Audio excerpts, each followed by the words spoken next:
கலா சினிமாலேருந்து வெளிவந்த ராமச்சாரி அப்படின்ற ஒரு ஆக்ஷன் பேக்கடு த்ரில்லர் ட்ராமா மூவியை இப்போ நமக்கு தமிழ் டப்பிங்கில் ஸ்ட்ரீம் பண்ண போகிறாங்க. இந்த படத்துடைய ஓடி ரைட்ஸை தந்தி ஒன் அப்படின்ற நெட்வொர்க்கும் வாங்கியிருக்காங்க. ஸோ தந்தி ஒன் சேனலுமே இந்த படம் நைட்டு 9 மணிக்கு ப்ரீமியர் ஆகுது. இந்த படத்தோட ஸ்டோரியுமே எதுனா சிம்பிளான ஒரு ஸ்டோரிலேருந்து தான் டீசென்ட் வாட்ச் அப்படின்னு கூட நம்ம சொல்லலாம்.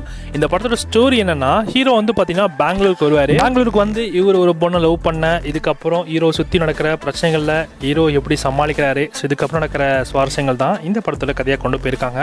இந்த படம் வந்து ஒரு டீசென்ட் வாட்ச் தான். லோ பட்ஜெட் படம் பார்த்த ஃபீல் கண்டிப்பாக இருக்கும். ஏன்னா ட்ரெயிலே உங்களுக்கு அப்படி தான் இருக்கும், பார்க்குறவங்களுக்கு தெரிஞ்சிருக்கும். அண்ட் டப்பிங் டீசெண்டாக இருக்குது. ட்ரை பண்ணதுனா ட்ரை பண்ணி பாருங்கள். இன்னைக்கு நைட்டு 9 மணி போல் இந்த படத்தோட தமிழ் டப் விஷனை நமக்காக தந்தி ஒன் அப்படின்ற சேனலில் ப்ரீமியர் பண்ணுறாங்க. செக் பண்ணா செக் பண்ணி பார்த்துக்கோங்க.